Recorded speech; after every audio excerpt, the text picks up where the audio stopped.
Occasionally, we would get an old, nasty appliance that we would then take apart and try and figure out how to rebuild it the way that the doctor wanted it. And we were doing all this osmosis knowledge that we're hoping that we can fix through the ORG.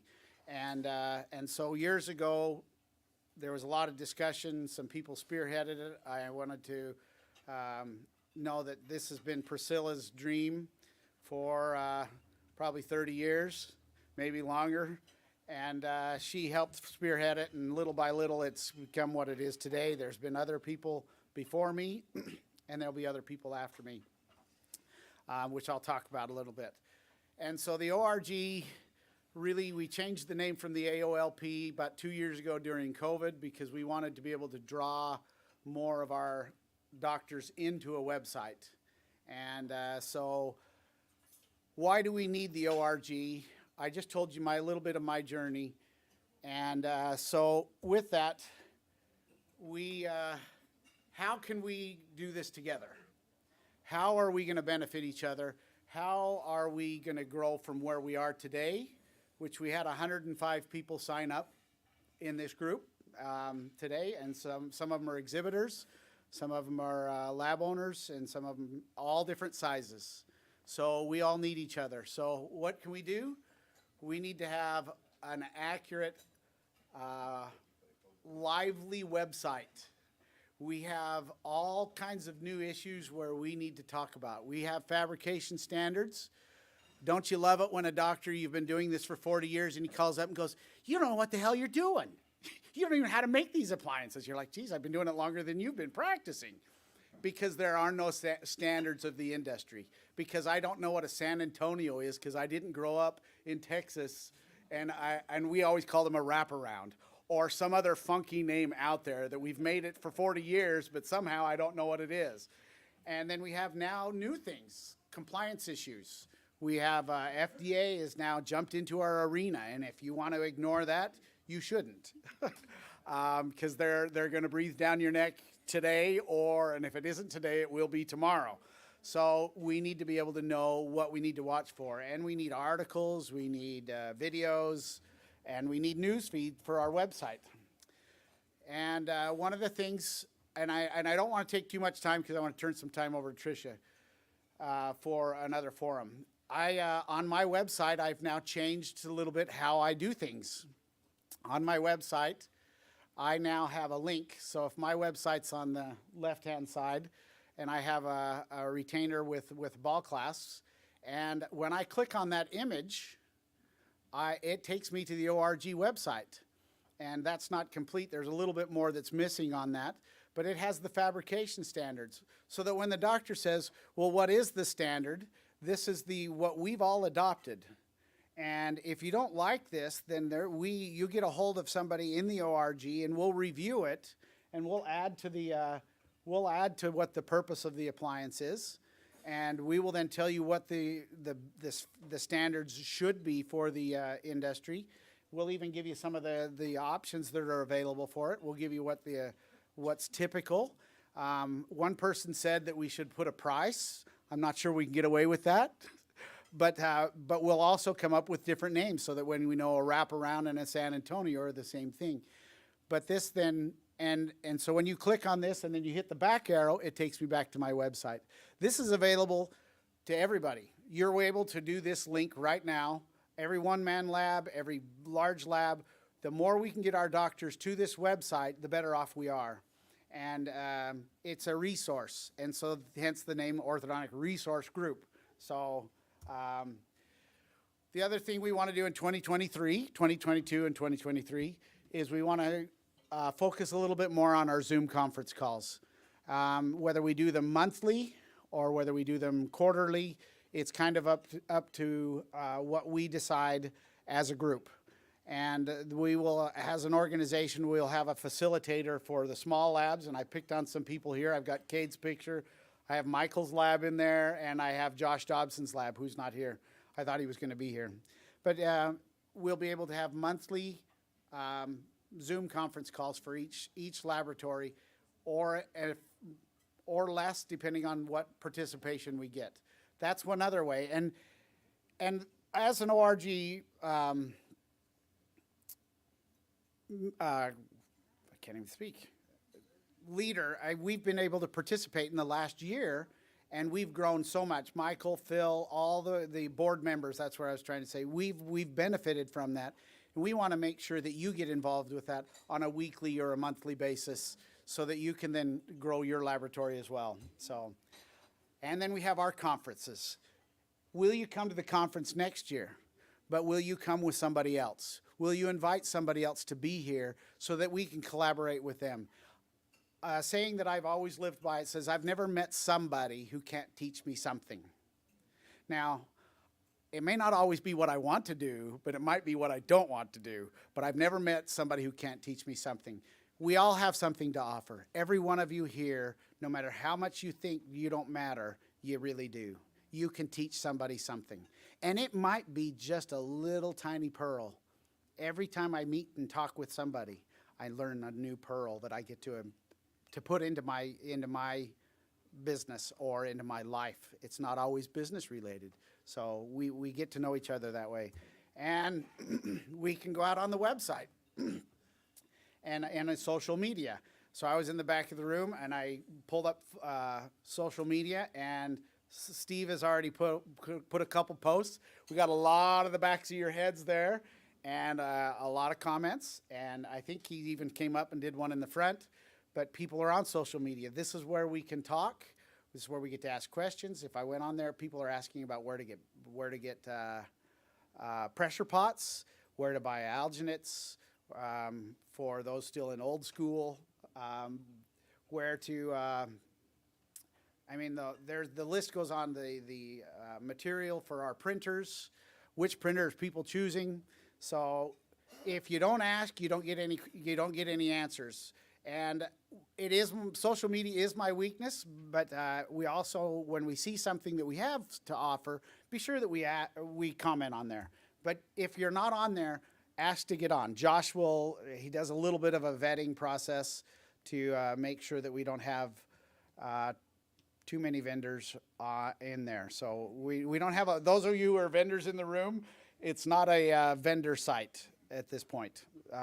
We do open it up to the vendors where we send out information to them so that if they're doing a promotion for our sponsors, that they will then we'll send something out for them.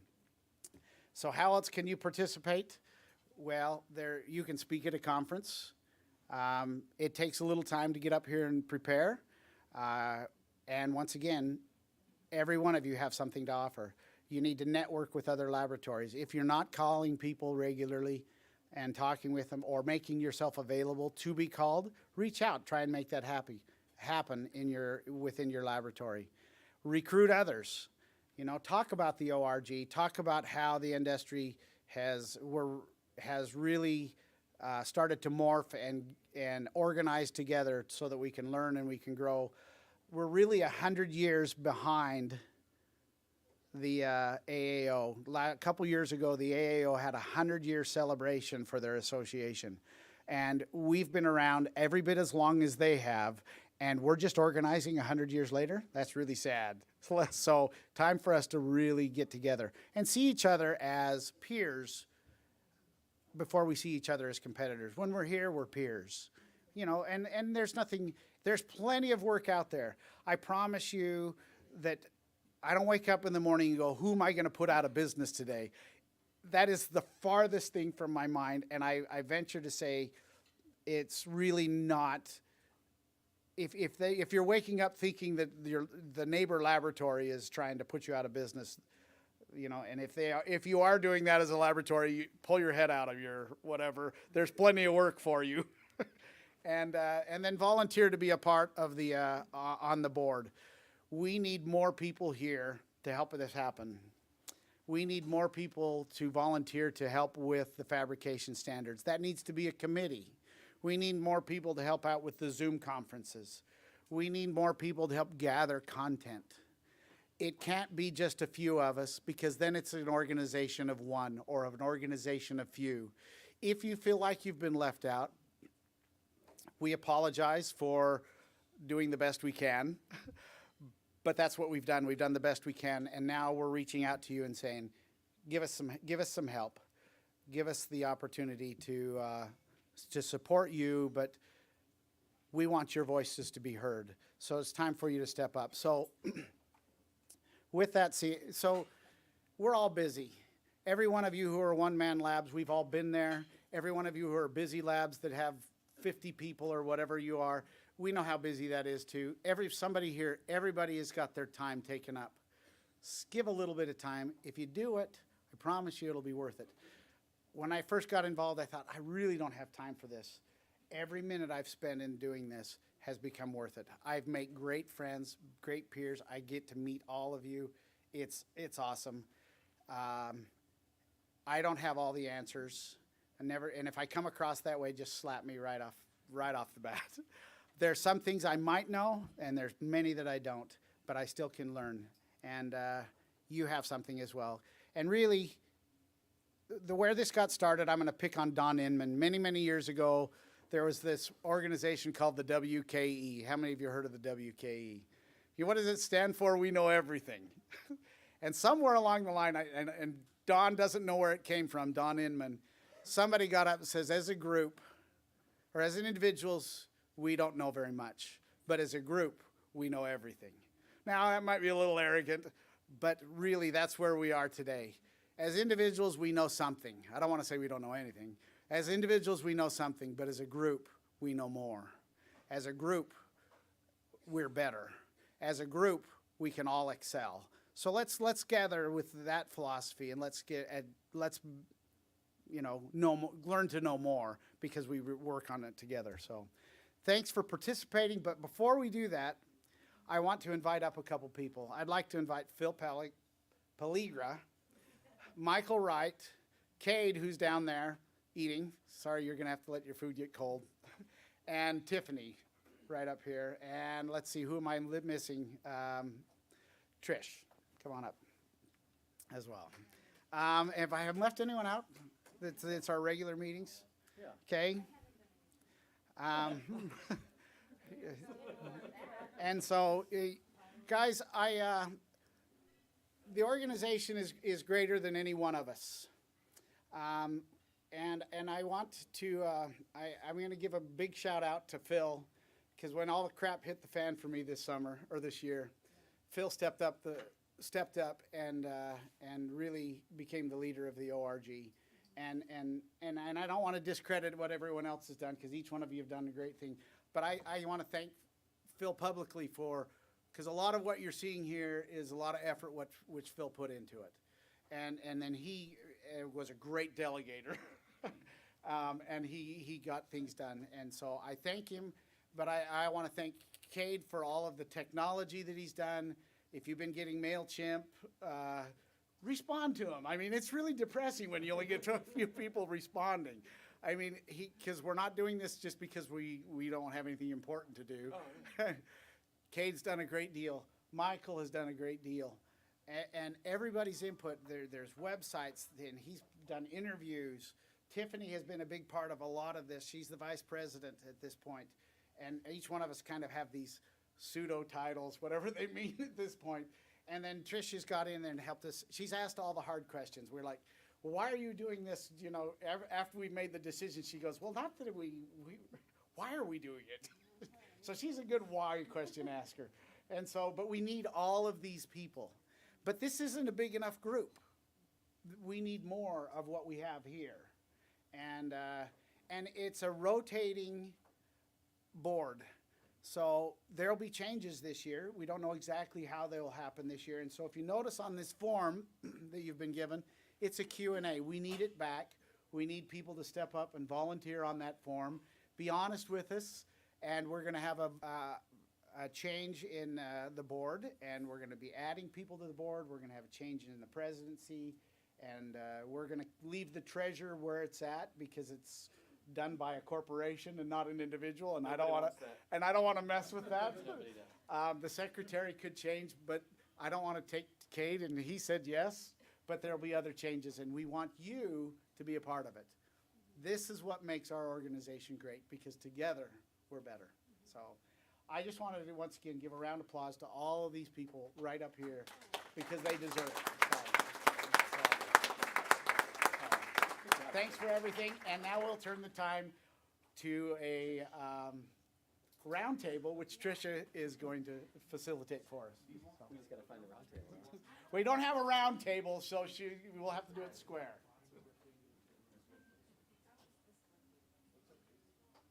Don't forget to hand these to one of the board members when we gather them up, all right? Yes. All right, I got the mic. I'm gonna set up one camera. Okay, so what we kind of thought about when we were planning this time together is that this lunch could be used for us to chit chat and talk about all those things that when we're behind the desk or at the bench and we're like, well, I wonder what this person does, or what should I do, or how should I handle this, or how do they handle remakes, and all of those questions that we ask ourselves, but we don't reach out to other people and get insights and opinions. We're going to use this time to just have a roundtable, just have a discussion, just talk about those things that keep us up at night and those things that bug us. To Mike's board, our bug us, fix us board. We're going to talk about those things and a group of people who together we know more. And so it's your time. I'm just going to help flow the conversation. I'm going to walk with the mic, so when you talk, we'll be able to hear you. There's nothing's off limits. I want people to share. I want people to engage, I hope. And if you don't, then you're going to listen to me talk, probably about my kids or my husband, who's right here. So I don't think you guys want me to do the talking. Plus, you guys know a whole lot more about the lab than I know. I, quote unquote, quit my job 9 years ago to help my husband. So I do know what a C-class is, though.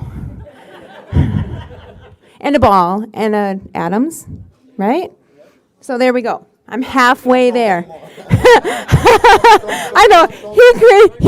He cringes when I get on the phone with the doctor. She's like, just. So, all right. So let's start with this, guys. What is it that keeps you up at night? Yeah. Okay. We're back over here. And this is the rule. You have to say your name and where you're from, or your lab name. Yeah? I'm Olaf, Roque Orthodontic Lab in Southern California. And just separator material for your 3D printed models. Yeah, that's a good one. This is a huge one. So, Well, it's just like, whoever's using Hay Gears. Okay, for Hay Gears printers specifically, what are we doing? Yeah, I mean, that's what we're. Does it keep everybody up at night?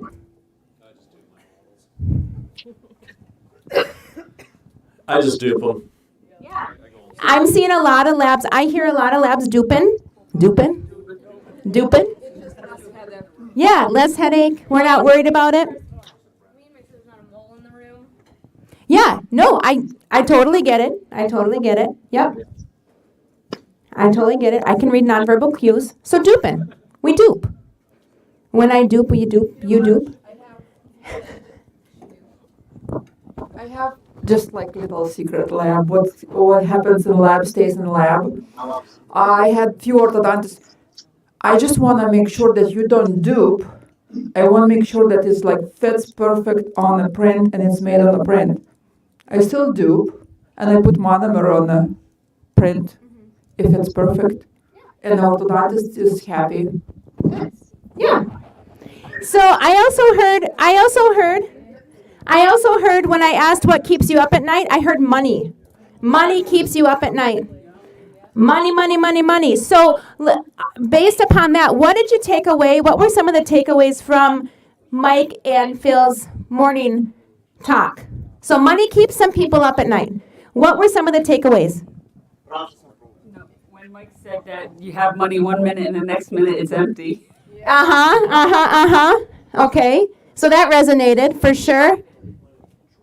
Where was I? Process improvement. I heard up front, process improvement. So did you guys think how little things can really impact that bottom line? Money keeps you up at night. How many of you guys thought, hey, if I have money in the bank, I'm making money? Yeah, you're not making money if you got money in the bank all the time.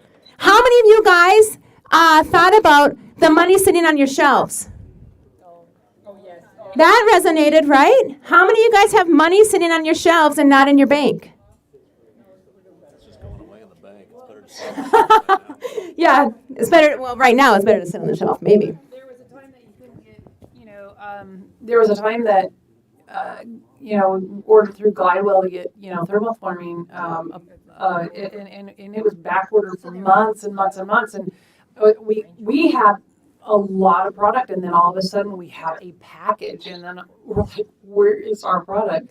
And we thought we literally were gonna run out of it, and we got down to like 2 pieces, and it came, and we have this huge box, and then as soon as it came, I called and I said I want to order another big batch, and I'm not gonna get to that point where we thought we were gonna be fine, and then we ended up being, oh my gosh, and it does. It keeps. Those are the things that kind of keep you up at night, and just the things that you're like, oh, did you're just about ready to doze off, and you're like, did that one appliance get that special whatever, and you keep thinking about it, and you can't go back to sleep, and and the next morning you get to work and you see, oh yeah, it got done, that you've pretty much lost a whole night of sleep, because you. Oh boy. Those hard, those doctors that need kid gloves sometimes, they want every little thing. Yep. For some reason, it's just stuck in your head. Yep. So that's a good one. How does the team here, what do you guys do? What tricks of the trade do you have to keep work at work and not have those cases going through your brain at night at dinner? Oh, okay. So we heard not having. So, but let's think about it. What steps could you take to move a lab from your house? I was there. I had a lab in a closet. Not me, my husband, and a lab in a bedroom. And then we moved out. And when we moved out, I'll talk about this tomorrow. When we moved out, our first rent was like $750 a month, something like this. And we thought we weren't going to be able to buy groceries. Like literally. But if moving your lab from your house will help you be more efficient and help you not take stuff home, what little steps can you take? So what else do you do to kind of leave work at work? All right, I'm dreaming. You can kick me now, guys. All right. Hiring good staff and hiring Oh. a manager to make sure that, I have Ian. And Ian, until welcome, I Ian. had Ian, I was bringing home all of that stuff in my head. All that stuff was in my head all the time. I had a stroke. Oh my gosh. I literally had a stroke. Yeah. A year and a half ago. After the stroke, I said, Ian, I know you don't want to be a manager, but you're going to be my manager, and you're going to get this raise, and you're going to be here. Ian, how do you feel about that right now? I'm just teasing you. Yeah. So this is another great point. I do not go home with that. Occasionally, those things will pop into my head and keep me awake, but not often. Since that transaction has happened, and he's been there, he doesn't just punch in and punch out. He's there until it's done. Got it. Along with me, and You're not alone anymore. Yeah. So reduced my stress immensely. so how do you know? Increased his, but Yeah. I think Ian's fine. Ian's good, right, Ian? Yeah. When do you hire on somebody? Talk to me about that. So when do you take that leap? Because that might be a question that's in your head, right? If you have 2, 3, 4 people, when do you take that leap? And then how do you find that leap? Do you just make a good technician a manager? Does that work? No way. they have to have heart. Yeah. They have to be in it. So what? Absolutely. Okay. I just take direction from Phil. So no, when do we know? When do we know? Well, tell us some of your growing pains. You want to know my? A little bit. I'll tell you all about it if you want to listen. Do you want me to just pass it? Hi, I'm Christian from New England Orthodontic Lab. Thanks for having me this year. I haven't been down here in a while, and ever actually. And I was excited to get down here and chat with all of you. So I've gone through all the growing pains. I'm sure you guys have all seen our lab grow, and I'm excited about the way it has grown. But there's big jumping off points, and there's these peaks and valleys. And so we talk about, lab growing and then plateauing, and we want our growth to be steep and we want our plateaus to be short. And that kind of falls into play of when do we hire a new person, right? And a lot of you are dealing with overtime, and I heard a lot of people talking about having to work like the last 48 hours straight to be here for one day. That's difficult. And I've been there. And to fast forward to where I am today, I've deflected to a lot of supervisors, and do not hire or do not give your best technician a supervisor role. It doesn't work. I learned the hard way. A lot of my supervisors are actually not my best employees. Okay, so my supervisors have a certain skill set that they bring to their teams every single day, and oftentimes the technicians are not those people. Yeah. I was thinking about that. Yeah, because, you hired these technicians because of the craft that they do and the skill that they have, right? And a lot of people that I hire are artists and musicians and, crafters of some sort. And there's just a different mindset, right, for those people. And to be a supervisor is definitely next level. You have to think completely differently than just coming in and doing piecework for the day and creating things. To support a team is very difficult. So it really hasn't worked out for me to, and I did it. I took every single one of I have 9 different departments right now, and I took all of those 9 departments. I said, who's the most senior person in the department? You're now a supervisor. And it has fired back on me, not in a good way. And those are really difficult conversations to have when you have to back somebody down that's been working with you for a long time, that you've given the responsibility, and now you have to ask them to kind of step aside because they're not the right person to drive that team in the direction the company wants to go. So that's really where it becomes challenging. So to try to avoid those things from happening, hire. You obviously hire for talent, and the talents that a supervisor has is very different than the crafters that you guys have, bending wires and doing that sort of thing in the lab. Because the tech that you promote to manager, guess where they always go back to? The bench. Because that's where they feel safe and they feel comfortable. They don't feel safe and comfortable providing critical feedback. They don't feel safe and comfortable holding people accountable. They don't feel safe and comfortable telling people no. That's on where you. Yeah. So let's talk to this friend. So tell me where you're from. Tell me what you do. I mean, we know what you do, but tell us where you're from and yeah.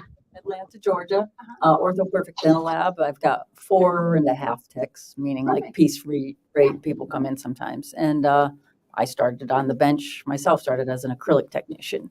Awesome. And then worked my way up to wirebender, then got laid off from a big company, and then crazily decided, I think I can open my own lab.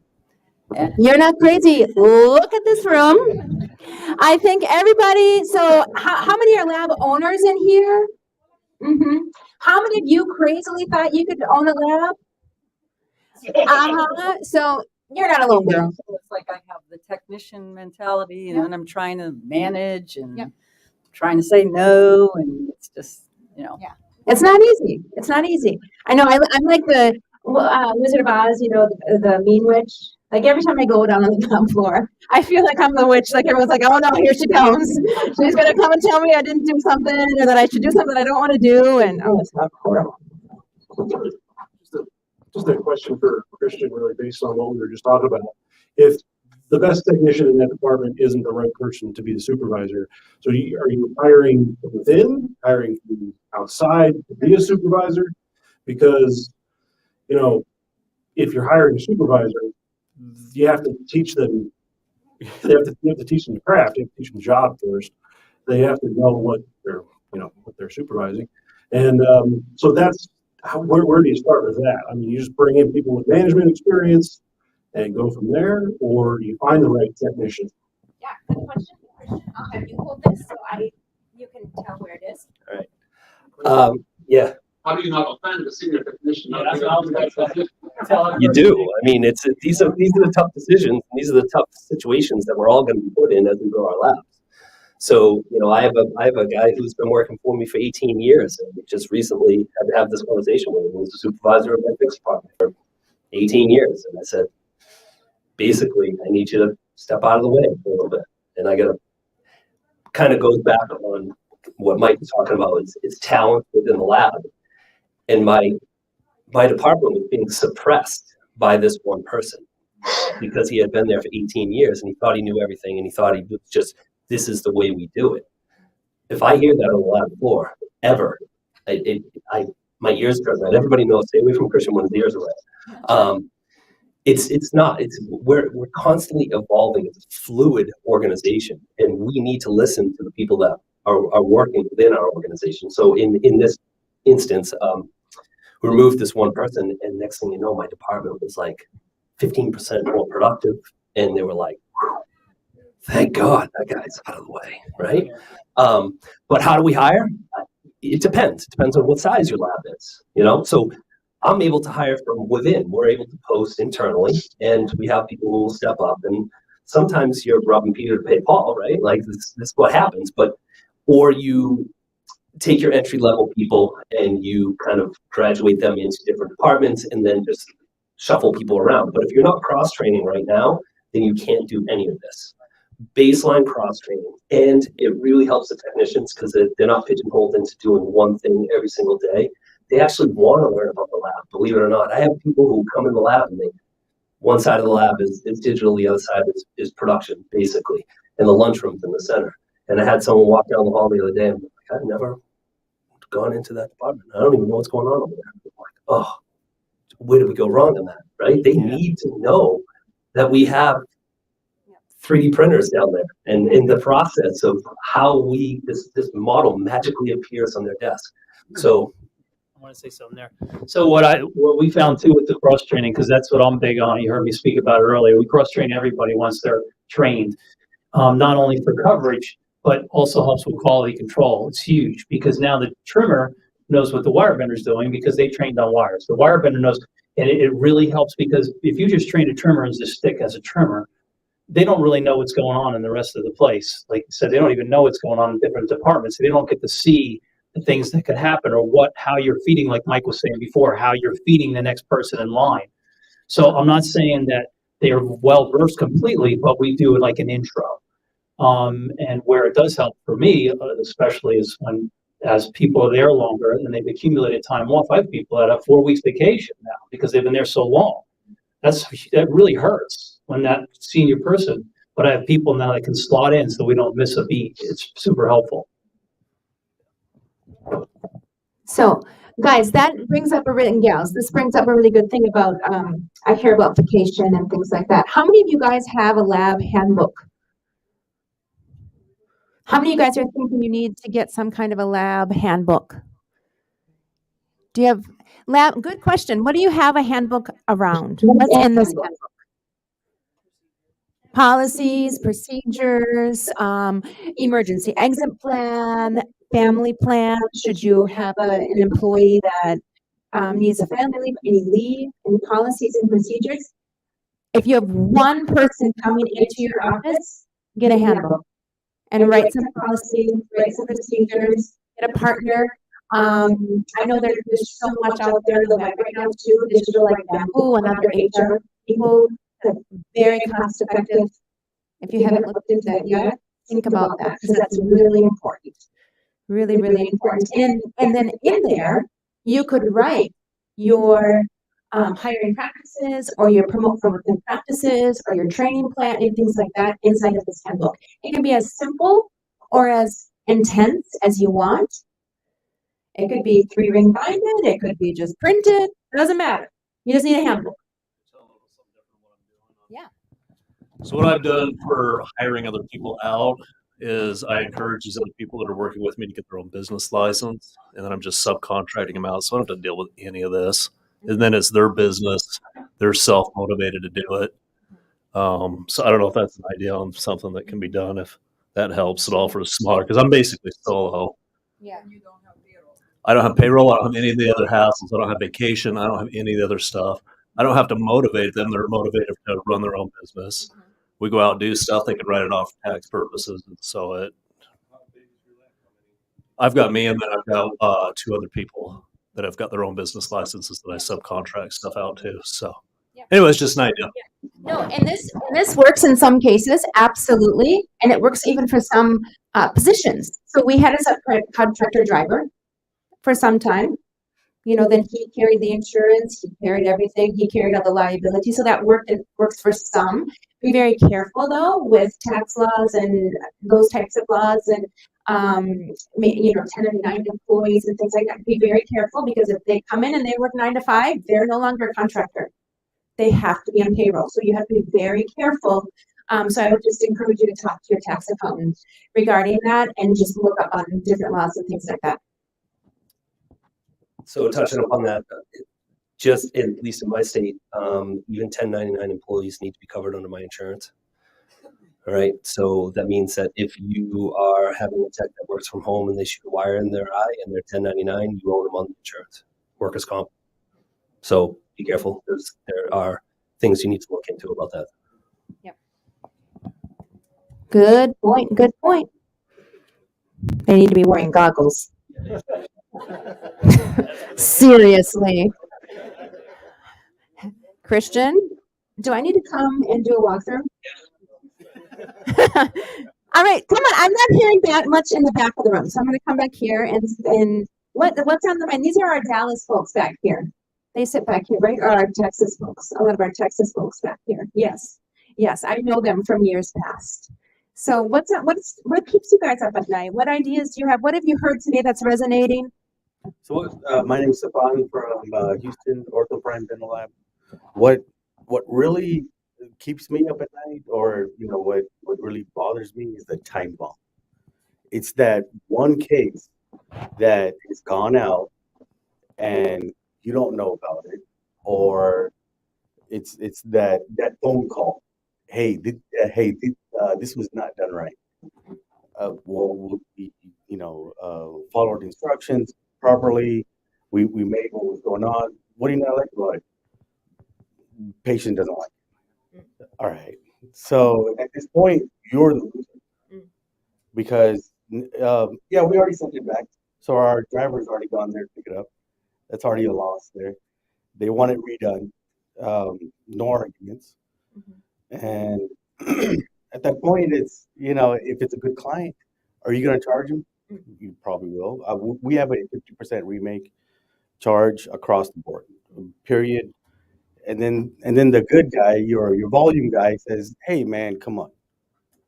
What are you going to say? All right, here, But it's those time bombs that you don't know yet, and then they happen. Yeah. And a lot of times you cannot justify yourself, where they're like, you should be happy that we're sending stuff to you. Yeah, so this is great, because this is, how do you handle that time bomb, right? So the phone rings, where's this case? Or you swap the cases. Has that ever happened to anybody? You get swapped in production and you have a wrong model. And this patient went to this office and this patient went to this. No, it's never happened. What? I mean, come on, you guys. I thought that only happened to partners. No, I'm just kidding. My husband's going to kill me. But you get this phone call. And it's this moment where you're like, oh my gosh. And then it is a conversation about, okay, who handles the remake? What are your remake policies? So let's open up the floor there, because I think there's a lot of knowledge there that can be shared. And what are the policies that are out there? What do you do? I'm coming up here to Brandon. Oh, don't run in mini heels. I think probably 13, 15 years ago, I had the same issue. And one thing we implemented was a perfect fit guarantee. We don't question. They have to send the appliance back with the model. We'll understand why. But what happens is you get a more open assistant or doctor willing to tell you what the problem is. because they're not telling you what the problem is because they just don't want to have to pay for the appliance. And once you take away that cost from the doctor and they know, they'll even be willing to tell you when they screwed up. And then you don't have to go through and wonder what you're doing wrong. And I think that helps you sleep a lot better. When you know it is your problem, it is your problem. When it's not, they'll admit it. That's a really good point. I'm running back down here, and this is great because I had cheesecake. Who do I go to? Brendan, so do you send the appliance back on the model to justify what your, Yes, your quality check. perfect fit guarantee? We actually separate ours in a bag. Right, because the disinfection and all that. They need to return, we send it back with the model and the appliance. But when they send it, if they want a perfect fit guarantee, they have to send us what they didn't like back so that we can Assess. So what happens when they send it back to you and they send just a new cast and no old model for you to justify that it was a perfect fit? Then you're having to, as a lab owner, you're having to all of a sudden argue the case. And that's always the biggest thing that I think Yeah. everybody faces. I'm going to pop to Lance, and then I'll pop up here. Sound good? So we've there was a lab in Oregon that had a 100% guarantee, and they kept track of their percentage rate of how much repair, and that was their base. And so they never argued. It was always 100% refund, and then if they had a 3% remake for the year, that was their base for their increase for the next year. So they said, and so their price went up 3%, and he goes, and then sometimes I added 2 more and it made it 5%. And I'm like, well, that's a great plan, but then you're up 5% in a year, and then that makes other people mad. But there was a dental laboratory, but we kind of compromised and do a little bit of that on our side. We may not go the full 3% or whatever our percentage is, but we kind of use that as a basis for our, how much did we give away last year, and we recoup it the following year. So it's a punishment in some ways for the doctor when we get so many remakes that are their fault. So I'm going to run up front here for more comments, but at Partner, or did you have one more? No. So at Partners, we also have a guaranteed fit policy. But in truth, if we get a script back that says this, and this, and we check the scans and it's a new scan, we'll make it at a charge. Because we'll assume that this is a new script. Yeah, the last one was because it was a bad scan. Nobody's calling to complain. We'll charge it because we'll just assume that it was, a bad scan or whatever, or eruption or something like that. And then if we get a phone call, then we'll discuss. But yeah, if we are not in the business of arguing with our doctors at all, I don't want to go down that road. I'm sorry, I'm an educated woman and I think I'm really smart, but I'm not going to talk to somebody who went to college like 3 times longer than I did. I'm not going to fight with them. I'm going to give them what they want. That's it. Who had something else to say up here about remakes? Oh, sorry, Brandon. Well, to answer your question, I mean, I would say 95% of the time we require the model back. Another thing to think about, guys, if you remake an appliance, it's going to cost you 3 times that. You actually have to make 3 more to make up for that lost one. And I can't emphasize enough that understanding whether it's your mistake or their mistake is the most important issue. Yeah, I would agree. Just make it known. Yep.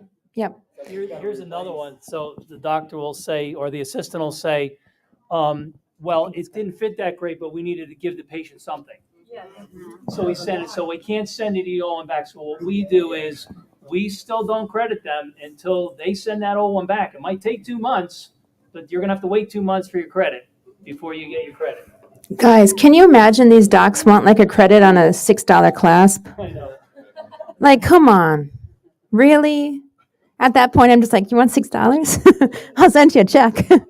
All right, what else? Oh, so we have like 10 minutes left, and then we're going over to the, or we're having, vendor show stuff. Where's Lance? And we get time for that, right? Are we ending at 1, Lance? Are we 1:30? Yeah, thank you, because I'm stressed out. I don't have a schedule. Oh, perfect. We have more time. Okay, so remakes. We kind of talked about remakes. Oh, yeah, that's a good one too, right?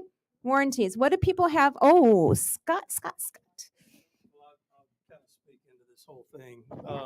I mean, and I'm in agreement with you. I mean, we're definitely not in the place to fight with our doctors because, I mean, that doesn't give you a good reputation, people to find out.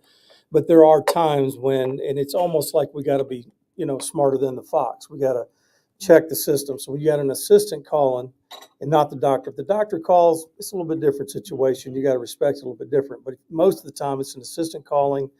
A lot of times they're trying to make a play to make themselves look good. I'm going to, show this doctor I can do this and that. So you have to kind of read the room and very, very quickly. But the other thing is that I have learned to stand my ground a little bit more. In the big scheme of things, it does all work out as long as we can keep our remakes under that 3%.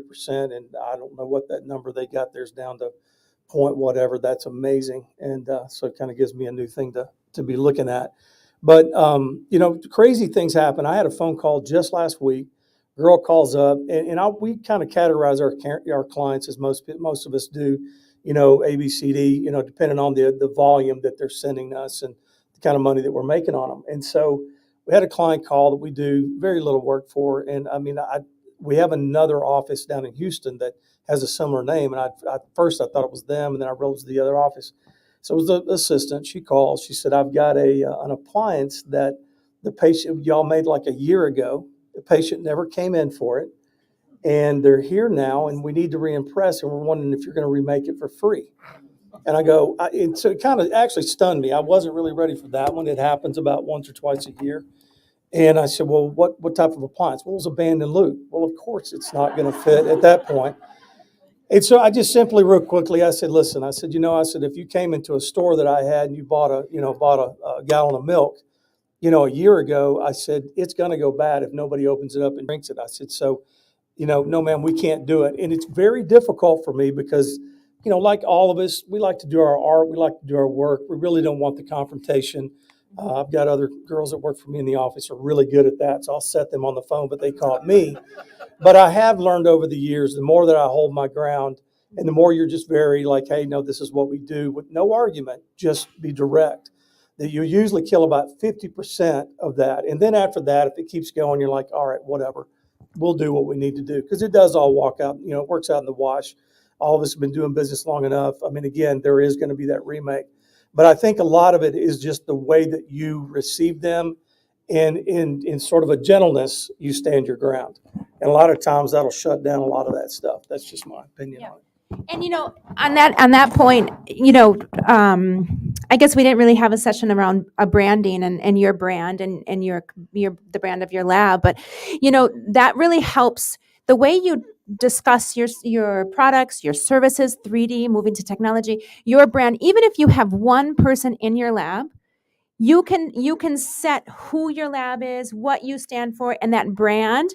And if your brand is setting that ground and having a strong discussion about a remake or staying, not being wishy-washy and not, no, set a policy. Build a brand about having a good policy, stand by that, and let them think that they're dealing with, AOA or, you know what I mean? Like, build a brand around your reputation, your communication style, how you interact with those doctors, and you will see they will engage with you differently. I mean, there's always those outliers. We have them all. But what else? Where are we going? Who's got something? Oh, who do what guys take vacation? What? Yeah. Vacation.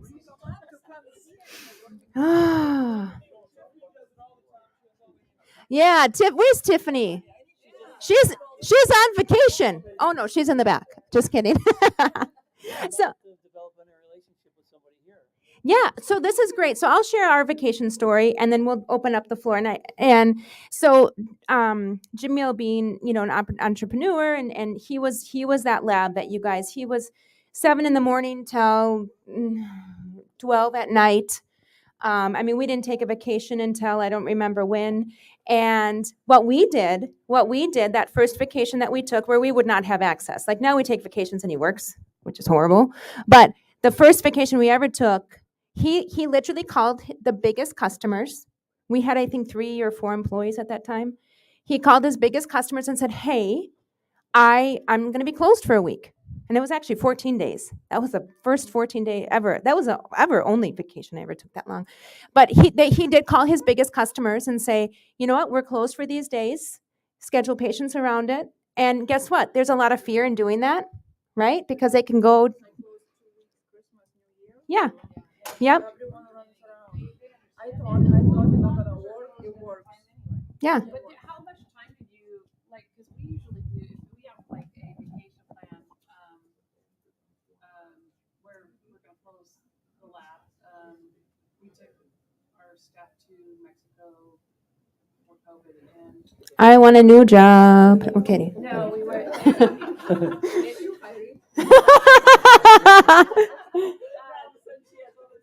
So if we did that, we had to close. Yep. Because Yep. nobody's there to run the business, right? So, Yeah. So but we gave them like a 6 month. We said, at this, we're going to be closed. We're going to be on a staff retreat between this time and this time, and we gave them time. Like 3 months, I gave them a reminder, and 1 month before, I gave them another reminder because they kind of need reminders. And there's, 2 days before, they're still calling, saying, but. rush case. It was scary to do first time, Yeah. but now it's No. just like. This is great. This is great. They kind of understand the labs sometimes, especially smaller labs, you can close because smaller labs have, if you've got 4 technicians and one's gone, there's a quarter of your production, and so it's like, is it better for us all just to take vacation at the same time? Right. So.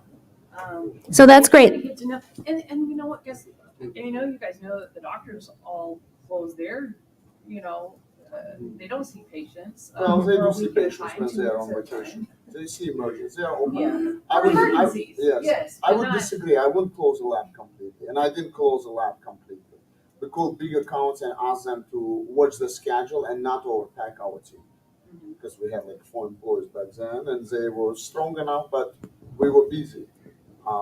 So we slowed down because I was gone for 2 weeks, more than 2 weeks actually. And it was scary for a big vacation because I didn't want to, but I had great relationships. But I did not let them just, hey, I'm taking a vacation. I want you not to give me any work. Then you're going to deal with the guys that's willing to work.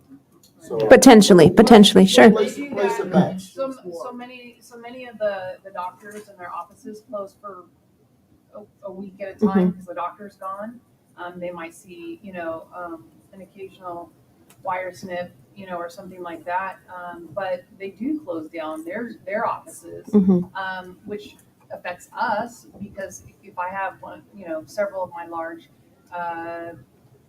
clients closed during the same month, that's gonna, affect my revenue. So, Business. but that's a cost of doing business, Yeah. right? So we have to make those decisions sometimes, whether we're gonna close, like on the holidays, we usually close for a week to 2 weeks, and then vacation, we kind of just Also knowing figure bigger it out. accounts, like Camille said, like having good relationship, Mhm. it Yeah. helps to know when they going on vacation. Yes. So then I Given can them- pre-plan maybe I can sneak out Right. 2 days. Yeah, we have our customer Yeah, schedule. yeah. And I, For 3 months And as ahead. long as you give them a proper The heads up relationship. with time, they're very understanding. Ours aren't. so I think it goes back to setting the tone and the brand of your operation. And if it is a value for you to close for 10 days during the holiday, this is what you do when you onboard a new doctor. You let them know. Thank you for joining. I forgot, Trace Ortho. Here's our operating schedule. If 4th of July is on this, just have it printed. Have it on your website. Send out emails. I have a question kind of going towards like trying to plan your vacation and things like that. Not only, the doctors, you'll send out your schedule at the beginning of the year leading up to the vacation. And it comes down to, oh, remember, we're closed next. You're closed? Well, what the hell have you been doing with all the information that I've been giving you? But then in addition to them just not knowing, then I don't, because when the offices are closed, right, they come back and they resume as normal. It doesn't, how do you get them to understand that you're a lab and it's a production? So if I'm not in the office, you're not getting cases the first day I'm back open. How are y'all getting them to understand, like, the workflow doesn't work the same for us One of as the it does things for that them? we did with that was when we sent those letters out and we said, we're going to be gone these days. So if you send in, we'll still be getting cases in. They can still get cases in. We had somebody doing that. And so if you send in during this time, if you send on this day, expect it back on this day. If you send on this day, expect it back on this day. So you could stair step them. So you weren't coming into just absolute utter chaos. I've even drawn like a grid chart, Mm-hmm. and it's like honestly, what I've had to resort to in order Yep. for them to understand is I don't answer the phone when we're closed. When I'm having to put my kids on spring breakers, I just don't answer the phone. I put my outgoing message as we're closed because, like my husband said, what do you do when you need an answer from the doctor and you call the office and they're closed? You have to either figure Right. it out or you wait until they're back Right. in the office. Otherwise, Right. so I shouldn't just be readily available. I have to kind of put my foot down. They need to respect my time as I respect theirs. Right. And it just is what it is. And They're it- not going to go somewhere else Yeah. because of one day or 1 week or 2 weeks. Mhm. They're going to stay. It's Right. going to be more expensive for them to go find another lab and get into that routine, especially when I'm dependable and reliable all year long. Right. So I did hear, I forgot your name. Jason. Jason, sorry. He said large rush fees. So I think that this opens up a really good discussion. How do labs handle rush fees? What do you do? Is there a 1-day rush, a same-day rush, a 1-week rush? I'm seeing some hand gestures here, and I don't know what they mean. 0 rush fees. Sam will do your case the same day with no charge. Do we like Sam? Do we like Sam? Is Sam? Yeah. How much? Is that you? Oh, okay. Here we go. It kind of goes back to rush fees work, right? But they're also scarring. So doctors aren't used to seeing it, and then you hit them with it, and it's like, well, you didn't listen to me, so tough luck. This is what I deserve, type of thing. So it kind of goes back to for me, it's managed expectations. Okay, so I talk about this all the time with my staff. I have expectations of my staff, but if they didn't know those expectations were there, then they can't live up to them, right? So I have a business coach I talk to, just I'll tell you, once a week, an hour a week. I talk to him about all different things that happen in the lab, and I love it. It's my 1 hour to just vent. Okay, it's great therapy. But when we started talking, I was trying to figure out my work-life balance because I was just rolled into my work, right? And I just grow in the lab, busy family, all of that. And we talked about expectations and the expectations from the doctor to the expectations that the doctors have of us at the lab and the expectations that the doctors had of me as the voice of the lab. Okay. We talked about simple things like a text message. If a doctor text messages you, how are you supposed to respond to that right away? Is an email 24 hours? Is a text message 10 minutes? Is a Facebook message when you get to it? These are all expectations, and we manage these expectations to the point now, 4 years later, I take Fridays off. But the expectations were set with my doctors right from the beginning, and I think we touched upon this just a minute ago. Is you guys all deserve the respect of running a business, and it is very hard to have those conversations with the doctors when they're barking at you about something that was really out of your control. Number one, you need to put your foot down. Those are difficult conversations to have. But I guarantee you 9 times out of 10, those doctors will respect you more for having that conversation. Okay. So that is the managed expectation. And that boils right down to your employees and to you guys taking vacations and being away from the lab. My business coach said to me, that was one thing that he said to me was, I never knew I had expectations until they weren't met. Okay. So a lot of us have these expectations and they're not being met and we're getting upset about it. But the people that we're surrounding ourselves with don't know that we have these expectations, whether it be your employees or your doctors. You need to let them know and manage those expectations. Your life will get easier. Yeah, it's just like parenting. I mean, It's absolutely parenting. My kids, I've got 2 young boys, and they behave well when they know what the expectations are. And I'm trying to be a good parent by letting them know what those expectations are. And it's exactly the same. Yeah. So I want to know how much Christian pays his business coach because I want to start charging my husband. I'm teasing. I'm teasing. And then guess what? Can you imagine if you, so all of the, raise your hand if you worked for 2 days straight so you could be here? What if you would have sent an email? What if you would have sent an email to your doctors and said, I am continuing education. I am going to a valuable learning opportunity that's going to make my lab better for you. I need these days off. Please schedule accordingly. Okay. Well, there you go. I kind of wanted to add too, just because of something I've learned over the years, is I feel like, I don't know if anybody else felt like this, when you first started your business, you kind of have a tendency to feel maybe slightly inferior to the doctor, right? And so I found over the years, with experience and going through different scenarios and circumstances, is we're not inferior. We're equal. We're equal part of the whole treatment process. And as soon as I learned that and understood that, I gained confidence when talking to the doctors, and I saw that they had more respect for me and saw me more as an equal and not as below them. And that's really helped out. And the doctors that do respect don't have a problem when I take off work. It's the doctors that think that I'm just their little lab rat peon that they can just treat like crap, that don't understand that I have to have time for me and my family as well. So next year we'll do a whole talk on branding and your brand and because this is all part of your brand and how you set up your brand to your doctors. One of the things I think that is really important that I do, One of the things I think that's really important, and when we get new clients that contact us and want to use our lab, is I send them an email. I outline that we have a 2-day turnaround. I outline that. Yeah, 2-day turnarounds. No, 2 day. Well, if we have to ship it, you're going to look at probably another 2 days from the 2 days in the lab. So we get it Monday, Wednesday. Yeah, Monday to Wednesday. Any appliance. So. It's like 1.5 usually.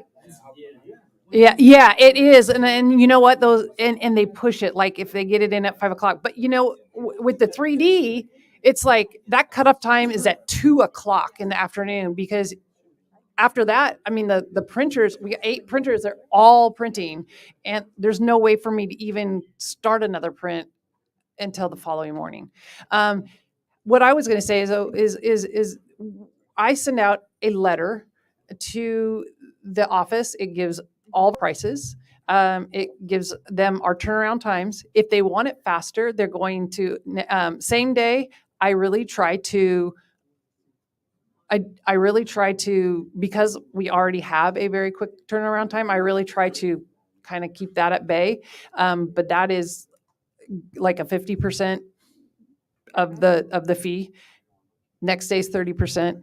And then, then we're at our 2 days. So, but I outline that for them. They know that from the get-go. And so like you were saying, expectations, they know what those are. They also know that we're going to have certain time that the lab might be closed during the year for vacation times and so forth, continuing education, that sort of stuff. So it's really important that they know these things up front, and I try to put in as much information in a paragraph and a welcome, so that they feel that, but we always leave the line of communication open, that they can call anytime during the week. And that they can call the lab, they can ask for me personally, or they can also have my direct number to my cell phone if during the week until 7:00 at night, and then they can't call me. I have to have time for family. Yeah, absolutely. I think if you outline what your kind of overall policy is, and they kind of have that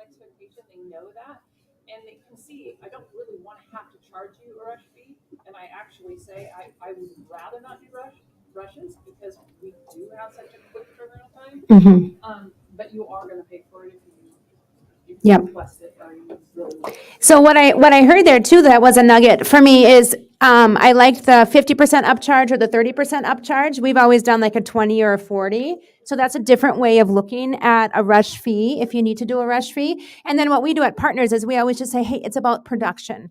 This is not about an inconvenience to you. This means now that it's disrupted my production line. Yeah, it's disrupted the production line, which is really important. Do your customers ask you to give them 2-day turnaround time? Yes, Tracy. I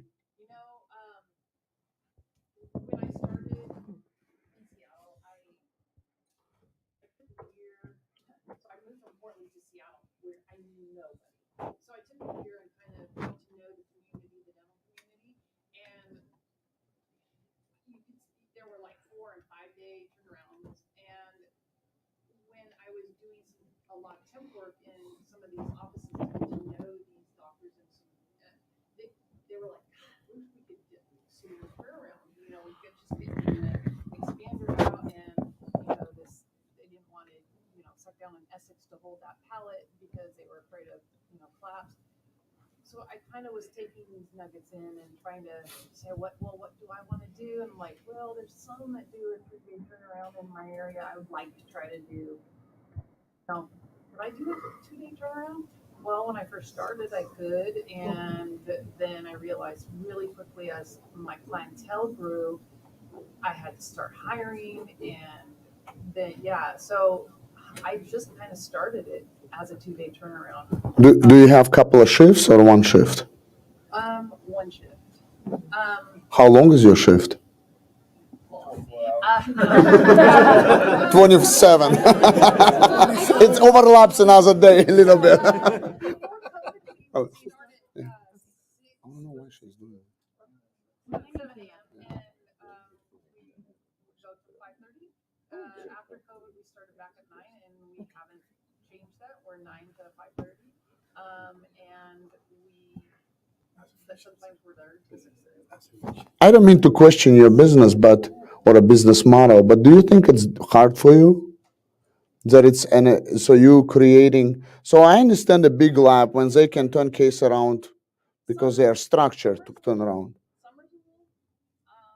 Summers can get a little hairy because all the kids are out of school, so everybody wants like that 3-month period. But nobody wants 2 days. Our doctors do. It's not true. Tracy, you're gonna give my husband a heart attack. Why don't you have a lunch and learn and ask those questions?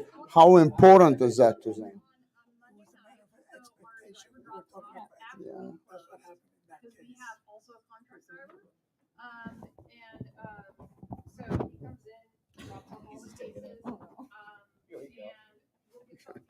Take it off. We're not even there to check it in until the following morning, and it's due for Wednesday at 1. So it's So I'll take over, just so we can stay on track. So here's what I think I'm hearing from this discussion is that, and it did, but here's the thing. So what I learned about Trace and meeting her today is she moved to a new area and she closed down, and then she started her business up, and she needed to acquire doctors. So she needed a competitive advantage to bring doctors on board. Have we all been there? Okay, so that's what's working for her now, and what I think is going to work for her in the future is she will reevaluate this, right, guys? As she brings on more clients and gets busier. Oh, is that the manager making this suggestion? Okay, we're stopping now. Okay, we'll move on. No, but it's really good. I mean, at Partners Dental Studio, we did the same thing. I mean, we were schlepping Hollies for $25 when we first started. $28.50. I mean, that was 15 years ago, but I mean, that's how we started.